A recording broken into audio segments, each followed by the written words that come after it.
तो ये है विज्ञान द्वारा बताई गई हमारी सृष्टि की कहानी। कहते हैं शुरुआत में ऊर्जा का एक महासागर था जिसने अंतरिक्ष के विस्तार को तेजी से प्रेरित किया, जिसे इन्फ्लेशन कहा जाता है। और जैसे ही इन्फ्लेशन खत्म हुआ, समुद्र में लहरें उठी। ऊर्जा का महासागर मैटर में बदल गया। Big bang.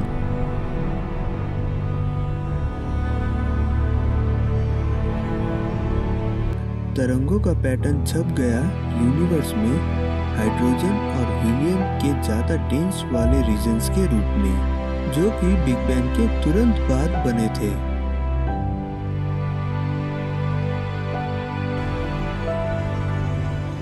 प्राइमोर्डियल गैस और कॉस्मिक डस्ट के डेंसर रीजन्स ग्रेविटी की वजह से कोलैप्स हो गए। पहले तारे का निर्माण हुआ और फिर पहली आकाशगंगाएं बनी। 9 अरब साल बाद मिल्की वे आकाशगंगा में एक नया तारा बना, सूर्य।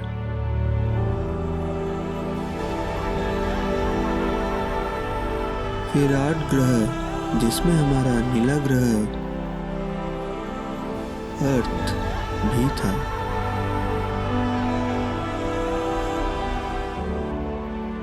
ये सब कुछ इंटरेस्टिंग और फैसिनेटिंग था, राइट? लेकिन बिग बैंग का प्रोसेस इतना भी सिंपल नहीं था जैसा कि आपने देखा।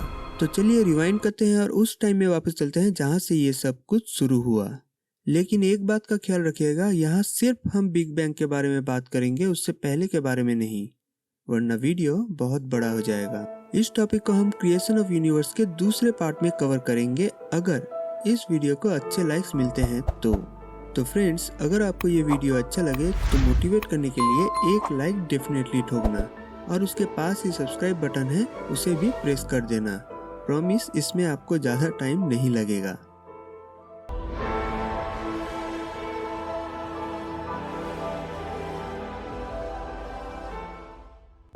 Alright friends, origin of universe is the origin of everything. दुनिया भर से कई सारे साइंटिफिक थ्योरीज प्रेजेंट किए गए, लेकिन जो वाइडली एक्सेप्टेड थ्योरी है वो है बिग बैंग थ्योरी, जिसे 1920s में पहली बार प्रपोज किया गया जॉर्ज लेमेट्रे द्वारा। वो थे एक Belgian Roman Catholic priest, physicist and astronomer. उन्होंने थियोराइज किया कि यूनिवर्स शुरू हुआ एक सिंगल प्राइमोर्डियल एटम से। हालांकि इस थ्योरी को कई सालों तक मान्यता नहीं मिली। लेमेट्रे का ये एक्सपेंशन मॉडल ओरिजिनली बेस्ड था एल्बर्ट आइंस्टाइन के जनरल रिलेटिविटी थ्योरीज पर, लेकिन जब आइंस्टाइन को इस नए रेडिकल थ्योरी के बारे में पता चला तो वो बहुत ज़्यादा खुश नहीं हुए। उन्होंने कहा कि लेमेट्रे का गणित बहुत अच्छा है लेकिन फिजिक्स बहुत खराब। आप ये जान के शॉक्ड हो जाएंगे कि लेमेट्रे ने कभी भी अपने इस थ्योरी को बिग बैंग थ्योरी का नाम नहीं दिया। सरप्राइजिंगली बिग बैंग वर्ड का यूज पहली बार फ्रेड हॉयल ने 1949 में किया। फ्रेड हॉयल एक इंग्लिश एस्ट्रोनॉमर थे जिन्होंने बिग बैंग थ्योरी को मानने से इनकार किया। उन्होंने Hermann Bondi, Austrian British mathematician and cosmologist, और Thomas Gold, Austrian American astrophysicist के साथ अपनी थ्योरी ऑफ क्रिएशन दुनिया के सामने रखी, जिसे स्टेडी स्टेट थ्योरी कहा जाता है। लेकिन सालों बाद फेमस साइंटिस्ट एडविन हबल ने माउंट विल्सन ऑब्जर्वेटरी, जो कि नॉर्थ ईस्ट लॉस एंजलिस में है, उन्होंने नोटिस किया कि यूनिवर्स में हर चीज एक दूसरे से दूर जा रहा है।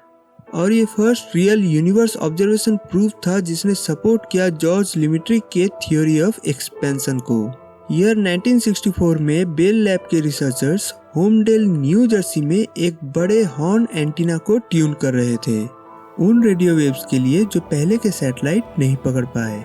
बाहरी नॉइज को हटाने के लिए उन्होंने हर मुमकिन कोशिश की, बट अनफॉर्चुनेटली उनके हर रिजल्ट्स में एक परसिस्टेंट नॉइज रहता ही था जिसे वो कभी हटा नहीं सके। पहले उन्होंने सोचा कि शायद वहाँ रहने वाले कबूतरों से सिग्नल डिस्टर्ब हो रहा है, या फिर 1960s के हलचल वाले शहर न्यूयॉर्क की वजह से। लेकिन ग्रेजुअली ये क्लियर हो गया कि ये नॉइज ना तो कबूतरों की थी ना इंसानों की। ये नॉइज गैलेक्सी के बाहर से आ रही थी। यूनिवर्स की एक ऐसी प्रॉपर्टी जिसे हम पहले नहीं जानते थे, कॉस्मिक माइक्रोवेव बैकग्राउंड रेडिएशन। ये रेडिएशन उस समय के अवशेष है जब यूनिवर्स बहुत ही छोटा और बहुत ही गर्म था, जैसे कि जॉर्ज लेमेट्री के कैलकुलेशन ने प्रेडिक्ट किया था। और जब से स्पेस का एक्सपेंशन हो रहा है तब से ये रेडिएशन भी फैलता जा रहा है। इंटेंस हीट वेव्स कन्वर्ट हो गए माइक्रोवेव्स में और बैकग्राउंड टेम्परेचर एब्सोल्यूट 0 से 3 डिग्रीज ज़्यादा। स्पेस फैब्रिक में जो ये रेडिएशन के निशान है, ये प्रमाण है बिग बैंग के सच्चाई का। अब big bang theory universe creation का एक एक्सेप्टेड मॉडल था। इसने 13.8 बिलियन ईयर्स के एक्सपेंशन का पिक्चर हमारे सामने रखा।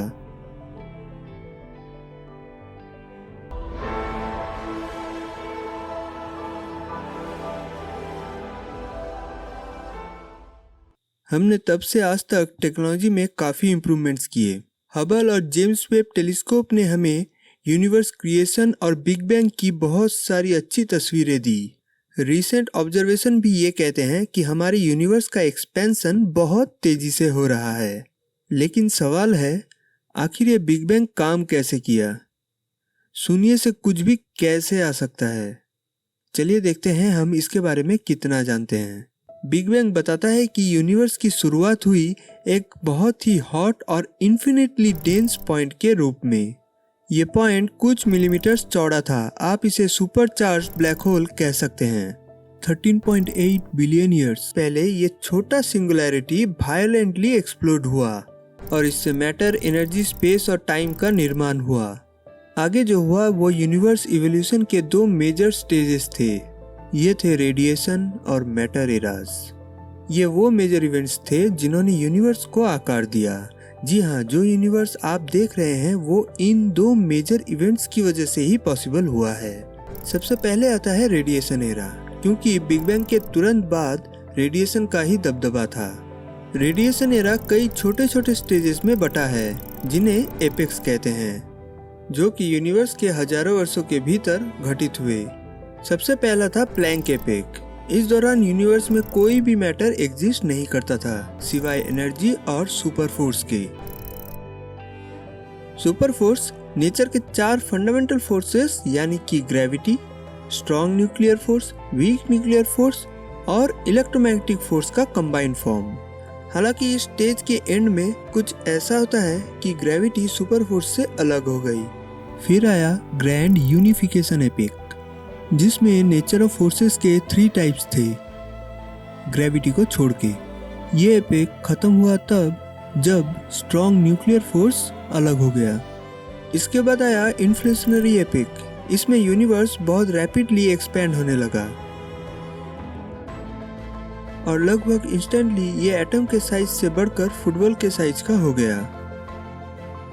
उस वक्त यूनिवर्स बहुत ही गर्म था और पूरी तरह से भरा हुआ था इलेक्ट्रॉन्स, क्वार्क्स और दूसरे पार्टिकल से। फिर आया इलेक्ट्रोवीक एपिक, जिसमें लास्ट 2 फोर्सेस इलेक्ट्रोमैग्नेटिक फोर्स और weak nuclear force finally split हो गए। नेक्स्ट स्टेज था क्वार्क एपिक। इस दौरान यूनिवर्स में सारे इंग्रेडिएंट्स मौजूद थे। हाउएवर ब्रह्मांड फिर भी बहुत ही गर्म और घना था, जिसमें सब एटॉमिक पार्टिकल्स फॉर्म नहीं हो सकते थे। उसके बाद हेड्रोन एपिक में यूनिवर्स काफी ठंडा हो गया, इतना ठंडा कि क्वार्क्स आपस में जुड़ सके और न्यूट्रॉन्स, प्रोटॉन्स फॉर्म कर सके। लेप्टॉन और न्यूक्लियर एपिक रेडिएशन एरा के लास्ट 2 स्टेजेस थे। इस दौरान न्यूट्रॉन्स और प्रोटॉन्स में सिग्निफिकेंट चेंजेस हुए। उन्होंने आपस में फ्यूज करके न्यूक्लियाई का निर्माण किया और ऐसा करते हुए उन्होंने यूनिवर्स में फर्स्ट केमिकल एलिमेंट बनाया, जो था हीलियम। फिर आया मैटर एरा। अब यूनिवर्स में एलिमेंट्स फॉर्म होने लगे थे, जो मैटर फॉर्मेशन के लिए बहुत ही इम्पोर्टेंट थे। मैटर एरा यूनिवर्स में मैटर के प्रेजेंस और प्रीडोमिनेंस को डिफाइन करता है। इसमें 3 एपिक्स थे, जिसको घटने में अरबों वर्षों का समय लगा और इसमें प्रेजेंट डे भी शामिल है।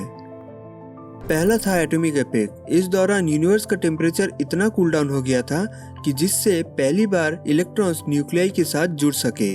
इसे रिकॉम्बिनेशन प्रोसेस कहते हैं। इस प्रोसेस ने यूनिवर्स में सेकेंड एलिमेंट का निर्माण किया, जो था हाइड्रोजन।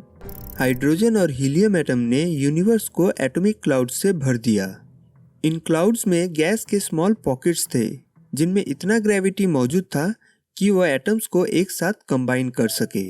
गैलेक्टिक एपिक के दौरान एटम के क्लस्टर्स बने और यही थे गैलेक्सीज के सीडलिंग्स। और फिर स्टार्स इन गैलेक्सीज के अंदर बनने लगे। आखिरी था स्टेलर एपेक, यूनिवर्स डेवलपमेंट का लेटेस्ट और करंट स्टेज। स्टार्स फॉर्मेशन की वजह से जबरदस्त रिपल इफेक्ट क्रिएट हुए, जिसने मदद की यूनिवर्स को वो शेप देने में जैसा कि आज हम जानते हैं। स्टार्स की गर्मी ने हीलियम और हाइड्रोजन को बाकी उन सभी एलिमेंट्स में कन्वर्ट किया जो यूनिवर्स में पाए जाते हैं। बदले में वो एलिमेंट्स बिल्डिंग ब्लॉक्स बन गए उन सभी प्लैनेट्स, मून्स, लाइफ और वो सब कुछ जो आज हम देखते हैं। वेल फ्रेंड्स, अभी भी ओरिजिन ऑफ यूनिवर्स को लेकर ऐसे बहुत क्वेश्चंस हैं जो कि अनआंसर्ड हैं। बिग बैंग के पहले यूनिवर्स के सारे लॉज और इवन टाइम के लॉज भी काम नहीं करते। बिग बैंग को कम्प्लीटली समझने के लिए एक ऐसा थ्योरी चाहिए जो आइंस्टाइन के रिलेटिविटी और क्वांटम मैकेनिक्स को कंबाइन कर सके।